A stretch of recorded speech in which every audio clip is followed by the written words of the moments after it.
Hey, y bienvenidos al podcast, que no es podcast, es nada más un loco hablando. Bueno, la gran noticia es que por fin pasamos de el 14 de junio para saltar directamente al 9 de julio, al 9 de julio. No sé qué estaba haciendo todo este tiempo, creo que estoy soñando. Creo que por fin pasé ese día, pero creo que es por burlarme de Alan Moore, por llamarlo Rasputín. Me mandaron a Neil Gaiman y ahora estuve atorado en un eterno despertar. No sé qué habrá pasado ahí, pero ya estoy de vuelta. Ajá. Y ahora tengo un nuevo logo. Voy a hablar sobre el nuevo logo en otra ocasión. Ahorita hablemos de algo un poco más importante. Una semana inmediata después de que... sí, esperen. Lo de las redes, es que siempre da vergüenza decir esas cosas, pero... me pueden seguir aquí en Dickercast y los archivos los puedo subir a archive.org. Me pueden seguir en mi canal principal Dicker, nada más, o Dicker 296 creo.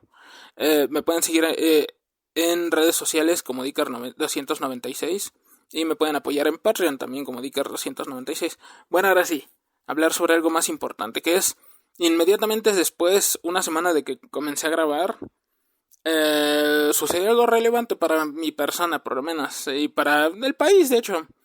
Que se murió Nino Canún. Ok. Eso me tomó por sorpresa. Creo que más personas las tomó por sorpresa. Y de hecho, ese señor era una influencia muy importante en mis ideas y en mi forma de pensar. Y creo que en las de muchos estudiantes y cosas así, de comunicación. Porque su formato al hablar era muy diferente al usual en este país y hoy vamos a hablar de él. Ok, entonces ¿dónde comenzó la cosa? ¿Y por qué es importante recordar a Nino Canún? Porque este canal y otro canal, todas las cosas que comparto no parecen algo relacionado con un señor setentón, ochentón, que hablaba sobre noticias en los 90s y en los 2000s, pero hay un asunto. Si quieren datar la crónica de muchas cosas en el que sucedieron en México, sobre todo cosas relacionadas con los videojuegos, los cómics, la animación, los documentos que van a encontrar donde los partícipes de esa época hacían discusión, muy probablemente van a encontrar en algún momento un capítulo de Nino Canún, donde hablaban personajes, hablaban escritores de cómics, gente de editoriales, hablaba ese tipo de Nintendo manía que ya también se murió. Porque en los 90 la televisión tenía un propósito, que era informar. Antes la televisión tenía un propósito que era informar, pero no informaba muy bien por una u otra razón. Gente dedicada a la comunicación, no precisamente profesionales de la comunicación, y Nino Canún era un profesional de la comunicación, era un profesional de la promoción, de la publicidad, lo que llamarían creativos, más que otra cosa. Y se nota en su actitud, de hecho. No es por ofender, ahí te explico. Pero Nino Canún tenía un programa de mesa abierta, así como otros programas eran sobre noticias, así como Gutiérrez Vivó comenzó un programa sobre especialistas que hablaban sobre medicina, sobre psicología, sobre esas cosas, y de ahí salieron La Moglia y otros. Nino Canún comenzó un programa de televisión, y también, por ejemplo, Roche creo que también se murió, el de Para Gente Grande. Era algo parecido como debate. El de Nino Canún era de debate, pero y a menudo era de debate político. Pero no sé, simplemente se le ocurrió hacer un formato más abierto, y a menudo era programas de debate de lo que fuera. Llamaba, entre comillas, especialistas, hacían entrevistas en la calle, lo que en inglés llaman el hombre en la calle. Y hablaban sobre cosas, y también si se extendía mucho la discusión, a veces hacían maratones.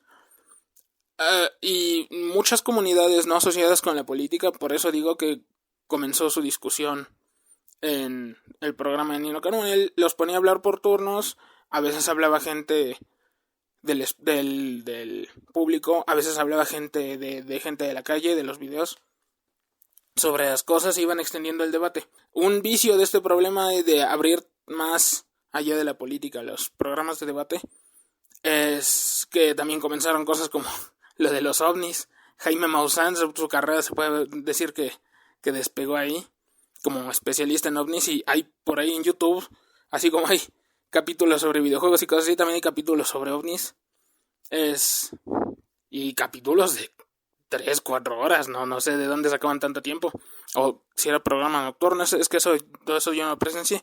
Actualmente lo veo hacia el pasado, con justamente lo que sale en YouTube. Entonces, cuando yo comencé era Ni no Kuni, era ya después, cuando salía de televisión y estaba en el radio. En una estación de algo de bajo perfil de Radio Centro, de grupo Radio Centro, llamada la 69. No sé qué ratos tenía, pero estaba ahí 7 horas. No estoy muy seguro si necesitaba estar ahí 7 horas. A veces hablaba uno de sus hijos sobre deportes, a veces llamaba a su colaboradora, iba a decir Catalina Noriega, a veces hablaba a su otro colaborador Valderrábano, que era haciendo un segmento de comedia acerca de la política del momento. Me encantaba ese segmento, yo era muy muy joven. Y oír ese programa era una forma más fácil de digerir las noticias de la época. Y más fácil para alguien muy joven. Entonces, aprecio mucho las diferencias que tenía su programa con los otros que había en otros tiempos, o en los mismos tiempos. Entonces estuvo trabajando ahí el señor estuvo trabajando ahí hasta ¿cuándo? Según él, el presidente Enrique Peña Nieto lo expulsó. Hay un asunto ahí, hay una historia ahí, porque Ni no Kuni invitaba a políticos, y los políticos a menudo se jalaban las greñas entre ellos, se andaban aventando insultos, y técnicamente no era culpa suya, él no metía las manos a veces, porque ese era el espectáculo. O sí, metía las manos, depende. Entonces, parece ser que es Enrique Peña Nieto. A veces iba disque ahí a colaborar al programa como representante del partido del PRI. Y este tipo parece ser la anécdota que decía el Ni no Kuni era que Enrique Peña Nieto de política no hablaba nada, no decía nada, no aportaba nada, pero cuando hablaban de deportes ahí andaba muy emocionado, cuando hablaban de fútbol y eso. Entonces el Peña Nieto parece ser que estuvo colaborando en el programa como representante de cosas, y dicen que cuando comenzó su gobierno le invitó a ser su manejador de imagen, cosas así. Él se negó, y que el Peña Nieto se planeó desterrarlo del radio, se planeó censurarlo, bloquearlo, cancelarlo. Eso es lo que Ni no Kuni siempre decía en su programa. Yo lo estuve siguiendo en redes sociales todavía unos 2-3 años, y él siempre mantenía eso. Pero ya tenía rencillas con otros presidentes, con el Calderón. Había dicho una vez, él había hecho un como video o algo así, o se lo había dicho en persona, no estoy seguro, que para un México mejor o para vivir mejor, Felipe Calderón se robó la frase. De nuevo, esto es lo que Ni no Kuni decía, y no le pagó, decía que era una valiosa aportación gratuita al gobierno. Ni no Kuni estuvo ardido toda la vida. Bueno, estuvo ardido un par de años y tenía un segmento de un niño que decía: por un México mejor, Felipe Calderón, Felipe Calderón. Así que ya tenía su historia. Y también hay una anécdota de antes, de los políticos de antes, de los 90s, donde habían ido a balacear su casa cuando salía en tele todavía. Habían ido a balacear su casa y por pura suerte ahí se salvó. Y bueno, pura suerte y actuar rápido, ya ven cómo funcionan esas cosas. Entonces, otros políticos que lo visitaban le regalaban pistolas. Y decía el señor que había juntado como 40 pistolas, pero que no le servían de nada, que eso no le iba a salvar en caso de que le atacaran. Así que estaba muy metida en eso, incluso en sus tiempos ya de menos perfil en los medios de comunicación. Él acostumbraba a trabajar. Él trabajaba para campañas políticas y cosas así, y siempre estuvo relacionado con eso, porque de nuevo él era un publicista. No era otro ejemplo de publicista que en los medios hizo formatos nuevos, justamente es el Gus Ortega de Nintendo Manía. Es un ejemplo parecido, que escribía guiones para Derbez y esas cosas. Bueno, pues Ni no Kuni era un publicista. Sospecho que por eso exploraba territorios un poco más inexplorados de la comunicación en televisión y en el radio y esas cosas. Pero supongo que por eso exploraba, digamos, territorios nuevos en términos de contenido. Incluso después de ya no trabajar en el radio, así sin avisar lo expulsaron de la 69. Así que esta vez tuvo rencillas con los herederos de Radio Centro. Hubo asuntos. En general, esa 69 era manejada muy extraña. Me acuerdo que a veces los invitados, porque incluso en la radio Nino Canún invitaba a gente de varias cosas, a hacer debates sobre, no sé, sobre feminismo, sobre, no sé, viajes en el país o sobre turismo, cosas así. Y a menudo regalaban boletos, regalaban cosas. Uno llamaba a la 69 y la 69 se hacía pato, se hacía como que no había escuchado. No te decía, era muy difícil hacer que respondieran. Así que no sé quién era el responsable de hacer que las cosas funcionaran. Tal vez cuando el padre de los actuales dueños de Radio Centro falleció, fue eso lo que comenzó todo. Y de nuevo Nino Canún andaba cargando una rencilla tremenda contra estas personas. Porque el asunto es que después de eso yo no supe dónde andaba. No sé si más gente lo seguía, si más gente saltó del público que era de la 69 en adelante, saltó a sus nuevos terrenos. Pero cuando lo vi fue en 2017, 2018, cuando trabajaba para Uno Más Uno, uno de esos periódicos que ahora tenían mala fama por no sé qué, no sé. Entonces trabajaba por Uno Más Uno y creo que es posiblemente, si ahorita me preguntan cuál es el mejor momento para escuchar a Nino Canún, cuál es la mejor época de Nino Canún, yo diría que la 69, pero no, obviamente eso depende de que tengan sus archivos. Es como escuchar a la XW de hace 20, 30 años de Iñarri y toda esa gente. No se puede oír. El periodo que sí se puede oír decente de Nino Canún, se puede buscar, es donde trabajaba en Uno Más Uno porque su formato era más completo. Era un formato, todavía era el último, yo diría, formato de medios oficial que tuvo. ¿Por qué no? Estuvo hace poco antes de fallecer. Ya tenía un programa, pero no duró mucho ese asunto. Y no lo he visto, la verdad. Ya te voy a explicar por qué no lo he visto. Entonces, por supuesto, todo esto digo con respeto a sus familiares y a todas las involucradas. No va a ser que este audio se hace famoso algún día y les llega. No, yo soy muy fan de este señor. De lo que hizo en los medios de comunicación del país. Es algo muy especial. Soy la única persona que lo iguala en términos de... Porque yo soy fan de muchos medios de extranjeros, pero de México el único comunicador que para mí lo iguala en términos de influencia es Enrique Ganem. Y ya. Incluso otras personas que hablaban en la radio no creo que tengan una influencia que se pueda aprovechar en los medios modernos tan grande. Entonces esto lo digo con mucho respeto. Y van a ver a qué me refiero luego. Bueno, pues en Uno Más Uno tenía un formato más completo de era televisión, era como ver Grupo Fórmula, como ver Telefórmula. Televisión, pero no realmente. Entonces, al comienzo tenía un como monólogo. A menudo tenía que hablar de cosas del momento o cosas así. O lo mejor cuando hacía era recordar, por ejemplo, en un capítulo de conmemoración de conmemoración que cayó en la fecha del terremoto del 85, se puso a contar cómo todos los comunicadores tenían vergüenza a la hora de pedir cosas para los damnificados, tenían vergüenza de pedir toallas femeninas y eso. No sabían cómo decirlo, no sabían cómo decir que necesitaban eso. Entonces es una historia graciosa, es como escuchar a otras personas que formaron parte del espectáculo en los 90s, en los 80s, y solo por haber estado ahí tienen muchas cosas que decir. Gallo Calderón tenía muchas cosas que contar.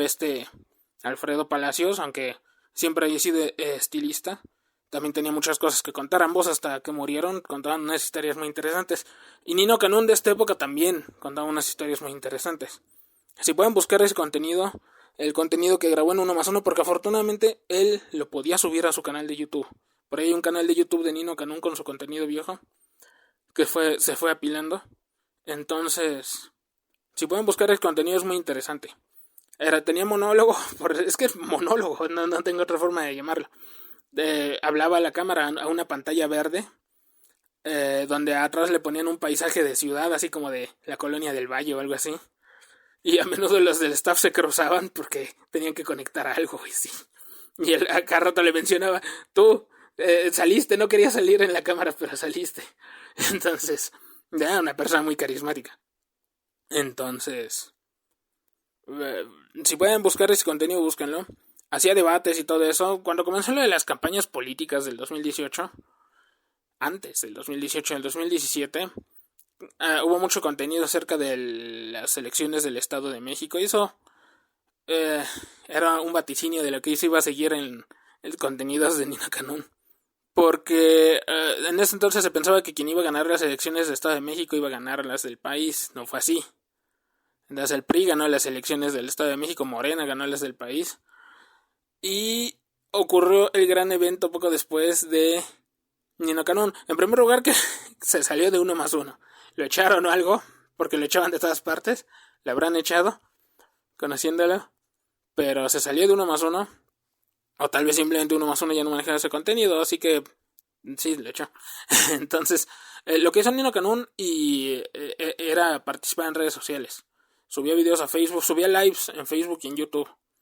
Estos lives a menudo eran grabados en su casa o así. Y hablaba de las novedades del momento, de políticas. Y trabajar en redes sociales hay unos compromisos que tienes. Trabajar en redes sociales, subir videos de YouTube. No es que yo sepa nada al respecto, pero he visto muchas cosas, he estudiado mucho el tema, no crean. Tiene unos compromisos y uno de esos compromisos es que necesitas encontrar una forma de ser relevante. Y para ser relevante significa que mucho de su contenido cambió de forma. Y hablaba sobre cosas de actualidad. Y iba siguiendo las cosas de actualidad ya sin hacer anécdotas tanto, ya sin hacer debates, ya no podía armar debates con eso. Era él hablando en su casa acerca de las cosas de actualidad. Lo que significa que mucho de ese contenido pasado el 2019, 2018, 2019, es tema del momento, es drama político del momento. Y no tiene noticias del momento, él comentándolas. Y digamos que para fines de archivo no es es trascendente, pero no es tan disfrutable como un contenido hecho con un tema general o un contenido hecho como... Es decir, una cosa es, por ejemplo, escuchar un programa del 10 de enero del 2010 de Jacobo Zabludowski y otra cosa es ver su especial de entrevistas sobre el terremoto de 1985. Se entiende que hay diferente contenido. Y el del día es el del día. Y luego lo que pasó fue que el señor Nino Canún fue a la mañanera de López Obrador. Fue a la mañanera de López Obrador, le preguntaron, ¿tiene gafete o qué onda? Y dijo, soy Nino Canún. Ah, es Nino Canún, pase. Pasó. Y lo que pasó y fue a felicitar al presidente, le tomó la palabra ya cuando ya no había tiempo y dijo, señor presidente, gracias por eliminar la censura, por eliminar por la libertad de expresión, él decía que porque él había estado censurado todo ese tiempo y ya estaba libre de eso y fue agradecido por eso. Ahí cuando terminó la mañanera, así se levantó y le habló. Y lo que pasó fue que ya no lo volvieron a dejar entrar nunca a la mañanera porque decían que era muy protagónico, que era una persona que llamaba la atención, que iba a llamar la atención. Ya nunca más entró.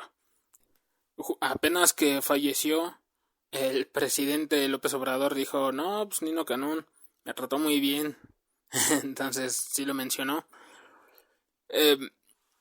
Y de nuevo, había cosas cómicas de su programa, ya incluso en esa época hubo discusión, por ejemplo, de la chamarra que parecía espacial. Tenía una chamarra en algún momento que brillaba mucho, una chamarra blanca, que parecía atuendo como el hombre nuclear, el hombre biónico. Estuvo como tres capítulos o 3 segmentos, el chiste de la chamarra espacial. Gente pedía la chamarra espacial, yo pedía la chamarra espacial. Y en algún momento, cuando cumpleaños, le dije en su live, estuve molestando en el chat, a ver si algún día encuentran eso. Estuve molestando en el chat de su live, haciendo copy-paste del mismo comentario hasta que por fin me respondió, me saludó de cumpleaños. Eso estuvo bien. Me la pasé bien ahí ese día.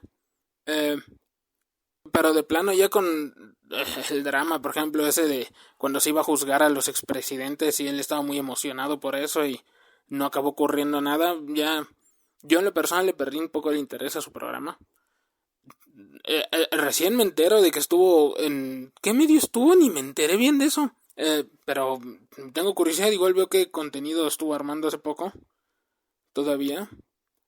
Y, y la verdad yo lo que recuerdo... Ah, de hecho, por un tiempo estuvo contratando espacio en Radio Chapultepec. No sé si todavía había gente que escuchaba Radio Chapultepec. Parece que no le estuvo yendo bien con eso. Y revivió posiblemente el formato más legendario de sus épocas post-televisión, que son las llamadas con Valderrábanos. A menudo se llamaban, se decían, hablaban sobre política, se ponían efectos especiales. Eh, quien lo conoce, si no, conózcanlo, es un formato muy gracioso. El compañero Valderrábano, que también era periodista, decía cosas muy graciosas. Era un muy buen show. No sé cómo explicarse a ahorita, pero era un muy buen show. Es posiblemente el segmento más clásico para mí que yo recuerdo, el que más me gustaba. Y se nota que era el más gustado en general, porque en la 69, cuando sacaban su programa, los fines de semana sacaban puras repeticiones y la mayoría eran de eso. De su segmento de comedia, se puede decir. Y a menudo mencionaban que comían con Doña Pelos o que comían en el pie de Cuchón. Cosas así, eran chistes internos, los inside jokes que hacía. Y pues eso, si buscan contenido, el mejor contenido que todavía está preservado es el de 1+1, el de la época de 1+1, hasta el comienzo de su canal de YouTube. Si alguien puede hacer una lista de reproducción con eso, estaría perfecto. Si no les interesa mucho el tema, supongo que se entiende porque es YouTube. Y YouTube es más consumido por gente joven. No sé todavía quién me esté escuchando, por Dios.